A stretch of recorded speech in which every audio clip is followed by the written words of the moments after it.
nama jechoota adda addaa ummata kanarra darbachaa ture nama yeroo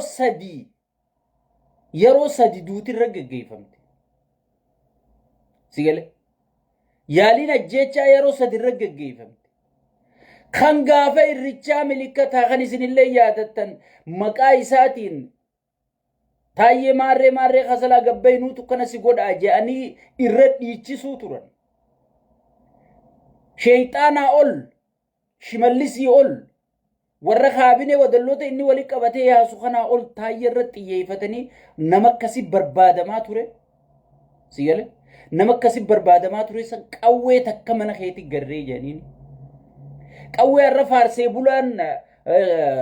makiinaa isaan itti kennatan makiinaa guutee deemu qawwee tigistii fi qiddistii fi masaratundi gartee gabbahanii gartee guyyaa dheeraa gagawu godhaa oola qawwee namni tokkichi fandisheen faan faarsee bulaan shugguxii bira kaayee isiniin sodaachisaa qamaami sigale qawwee akkasiisanii qawwee takka sibira garree jedhanii sigale namicha san hidhaatti murteessuu deemanii hiikaan kanaa maaliif du'uu diddee akka hacaalummaa biyyee uffachuu diddee maaliif gartee yaaliin ajjechaas yeroo sadi sirra geggeeffamte sun maaliif milkaa'uu dhabde jechuu argisiisaa jechuudha kanuma malee hin jiru jechuudha qawwee gartee miliyeenaan namni makiinaan oofaan jiru qawwee faarsee bulaan mana guuttatee taa'anii hin jiru kaadireef kaabineen bulchiinsi gandaatu ministeera biyyattii dhiisi qawwee meeqa qabatee deemaan hin jiru sigale maraataan hundi gartee tiktook irra bee qawwee tanaaniin mataa adda isin dhoose jechaan jiru shaashamannee keessatti dheengadda maaltu ta'e makiinaa deemtu gabbanee faarsee bulaan qawwee tumaa magaalaa keessan deemu sigale biyya akkasii keessatti qawwee takka sirra garree jedhanii sigale namichi cubbamaan kun sigale cubbuun rabbi isaa haa galchu namichi cubbamaan kun akkasi cubbuudhaan nama haqaa kana hidhee jira ani warra arra isaa harka dha'uufiin dhaamsadhaama waan kana nu caalaa ittiin laffaane taayyee caalaa ittiin xiqqaanne taayyee caalaa ittiin arrabsamne taayyee caalaa badhaadhina gadhaabuuf hin hojjenne sigale arra warra gartee dhugaa ummata keessanii dho'isu jiru warra du'aatii ummata keessanii gubbatti gartee ililchu jiru warra gartee farshoo isinii bitanii fi sharmuuta gangalchitanii jecha gartee faayidaa sabaa gurguru jirtan warra gartee abdii boruutiin liqiidhaan yookaan abdii boruu bardachii bakka kasii sii kennuu deemna bar investimentiidhaaf kunoo proposaalli kee bakka ga'e ja'anii gartee kijibaan abdii gartee yoom milkooyitii dambeeyneen dhugaa ummata keessanii dura dhaabbachaa jirtan dhugaa ummata keessanii irra kijibaa jirtan taayyee dandaarraa fakkeenya fudhadha qawween harrakka si marsitee si eeydutun boru wanjalaaf akkasii qophaa'u jirtu qawween har'aati yaa faarsee bulaa kiyya gartee wabooniin firraa eega jettee waboo maaliin firraa eeddaa mislaa willuma distii takka akka waliin dhawani albaatii qofoo guuttee kuttaasii gale qawwee facaafteeti qawween ati gartee akkasitti wanna guuttee deemtuun tun boru gartee gaafa sheeyxaantichi sirraa fixatee raroo sirraa fudhachuu deemu wanjalaaf akkasii qophaawaa jirtu qofa sammuu teetitti himee sabumaa irra dura dhaabbatte sabumaa irra isaa du'u jiru isaa rakkachuu jiru isaa buqqa'u jiru isaa gibiraan gidirsaa jiran sigale arra gartee ati irratti ashooftu arra ati billicii fi dirgimii irratti irra poosti goote isaa sagalee ta'uu dhiifte sagalee isaa ukkaamsuudhaaf halkanii guyyaa ati hojjechaa jirtu kana booda kanumaas si qabataa jechuudha booda kanumaas si qabachuu ta'a nuti gaafa gartee sheeyxaanni kun xaaqataan nu facaasu ummata oromoo oriyaa dhufne maaliif gaafa keenya san laftillee nageera amma lafti babbadeera sigale warra gubatee sitti iyyuu jira warra gubatee nuti gubanne akka keenyatti gubatin jee sitti iyyuu jira kana mara diddee yootti deemte sigale as deebiin baay'ee ulfaataa as deebuun baay'ee ulfaataa So kana niu faarsee bulaa agartee muufattootaaf hin dhaamaa jira. Saniifu itti aansuun hayyoonni kee ka keessaa fi ala jirtan taayyee kanaaf sagalee ta'a. Ijoolleen xixiqqoorraa hanga guddatti wallaalarraa hanga beekatti sigalee qabaatarraa hanga dhabatti nama kanaaf sagalee ta'a jechuudha. Sigalee namni kun saba kanaaf amma durallee amata 12 ol gaafa wayyaanee hidhamee ba'e. Arrallee jiruusaa hidhat dabarsu jira jechuudha. Namni kun akkuma naa fi ati maatii qabnu maatii qabu. Akkuma naa fi ati jireenya barbaadnu jireenya barbaada. Jireenyi gartee ilmaan Oromoo irra gudeedaman, jireenyi gartee qaallichi sheeyxaanni kun gartee dhiiga Oromoo irra dhugu maal naa godha, bu'aa maal naa qaba jechuudhaaf gartee yoo an dabree saba kana haa dabru jee wareegama kafalee sigalee arra gartee sagalee nuu ta'ee mana dukkanaa keessatti hidhaa jira jechuudha. Naa fi ati juuza dhugaa bakka gaarii ciisaa sagalee isaa ta'uun nutti ulfaachuun salphina jechuudha. Qabsaa'onni tokko yeroo hunda if duuba laalan. Maatii isaa dubbisan. Eenyu arra isin dubbise? Eenyu isin gargaare? Jaartiin isaa oggii dhayte fuulli isii ni addaatamoo ni ifa. Huccuun isii dhodhootumoo haaree jechuutu itti dhagayama. Yoo gartee huccuu dhodhootuun itti sabakkanaatiif hin qabsaa'e sabakkanaatiif hin gatii kafalee je'eeti itti dhagayama. Wallaahi billaahi warabbul qaaba rabbii tokkotti tokkichattiin si khashari'a kan qabne osoo arra waan kennamee fudhate an waan kennameef asirratti hin dubbadhu. Waan taayyeef kenname osoo arrallee marhabba jee fudhate wallaahi eenyu ol namni aangorra deebu namni sirna san sossoosuuf itti haajamamaa jiru itti kadhatamaa jiru itti waywaatamaa jiru taayyee caalaan jiru sigale taayyee caalaan jiru abadan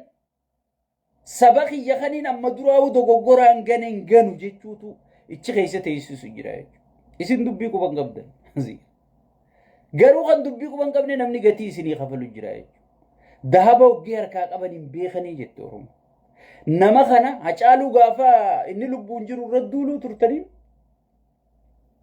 feerroo qeyroo jechuu dhiiftee duruu feerroo jechuunii turtanii bar. Hacaaluu har'a piroofaayila godhattanii boocha. Osoo gaafa inni jiru san protecti gootanii cinaa dhaabbattanii Hacaaluun har'a lubbuun jira jechuudha. Nu fayyadaa jechuudha. Taayyees boruu isin dhaga'amuu ta'a. Gaafa sheeyxaanni kun kuchiise gaafa du'ee biyyee uffate sigale boru si dhaga'amuu ta'a jechuudha. Asirra jiraamii wanni isin Hacaaluu hundee isarra barreessuu turtan. Wanni isin miidiyaa irratti Hacaaluun jechuu turtan. Asirra jiraamii. Arra eegee inni du'e way hacee hin fayyadu jechuudha. Namichi osoo biitii sun guutuun dhumtee ifi hafee kursiisarra taa'e namarra kaayyatee miti. Namarra kaayyatee miti. Nama gartee fiilingiin saba kana sabni kun qalbina cabaa. Yaaboo sabni kun yoo kana ta'e gartee waan kana godhe nama qalbii sabni kun na cabajee saba Oromootiif kabajaa qabu miti. Tuffii malee qaallichi Abiyyi janii sila abbaa gadaa jilbiibbachiisee rashan jilbiibbachiisee rashan. Saniifu ummata kiyya wanniin isiniin jiru taayyee sagalee ta'a. Itti aansuudhaan waan takkaan deebii isinii kennuu dhufeerra. Yeroon ani gartee waan Eeltiraa fi Masriin faan godhu jiru poosti godhu wayka biyya ganee biyyaa fi Abiyyi dabaasii biyyaa fi maarree dabaasii ambar wanniin kana poosti si godhuuf bar Ijipti deeggaree takka Eeltiraa deeggaree takka wayyaanee deeggareetii miti. Hoolaan gartee qabsoo Oromootiin ichi dhaqee biyya si harkaa diiguu deema. Waboo jabeeffadhu ijaaraminsa kee jabeeffadhu ambitisi qophaawaa jirti jeetiin informeeshina si poosti godhaa jira. Akka waan hin Masrii deeggaree akka waan hin Eeltiraa deeggaree akka waan nan biyyattii tiyya iddoo dhaloota kiyyaa Itoophiyaa jibbetti sigale kun biyya ganuudha abiyyi fi biyya adda namni biyya balleessu jiru Eertiraa caala Masrii caala sigale abiyyi akka biyyi nagaaf galaana karaa nagayaatiin fudhachuu danda'u keeysosaa furatee hayyoota wajji dubbatee jaawarii wajji dubbatee jaawara asiin kaa'ee lammaa asiin kaa'ee baqqalaa garbaa asiin kaa'ee marroo dirribaaif duuba kaa'ee gaachina godhatee daawwit ibsaa asiin kaa'ee oromoo ijaaree afaan tokko dubbisee sigale galaana fudha ni hadhataniin dhufanii wallahi wal ni hadhataniin galaan keeysosaa uzoo qulqulleessee akkasitti sigale yessarii qofa walitti qabattee galaana diimaa deebisuu dhiisii jaartii teetuu deeffachuun ni ulfaata namichi biyya diigaa jira arra Masriin kuno wanna Jabuutii tan inni wadabatti buufatu kuno bitatte fudhatte kana siimuun biyya ganuudha Suudi Arabiyaan gartee buufata taajuraa kan Jabuutiin qopheessitee fi hoof fudhadhu jetteen Suudi Arabiyaan fudhatte kana siimuun biyya ganuudha dhaqee gartee paarlama irratti akka Sheekhanaa Hussein beera keessa taa'ee loluufiin deema maarreefiin deema jee khiniina gartee sammuu akka tokko nama godhu ijeteetiin gartee khiniina hin dhugu namichi oggee haasa'uuf hin beeku sigalee khiniin dhugu sigala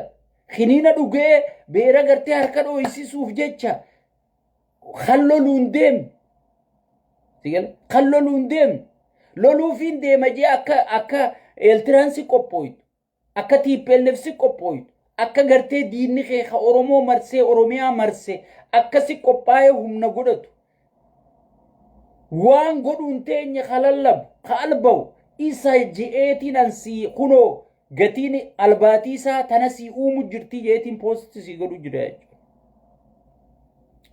biitii fi yoo misoomte yoo galaana diimaa mitiiti samii tana gubbaa kontirool goote biitii fi si gammachiifti malee si akkamis si aarsiti sigale kun boruu deemaa boruu du'aa bar sigale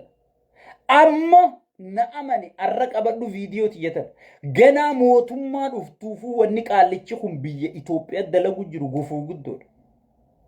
amma qaallichi kun silaawu jala geessee cabuuf deemaa dhumatti wanni isaa zeeroo ta'e gaafa inni awwaalame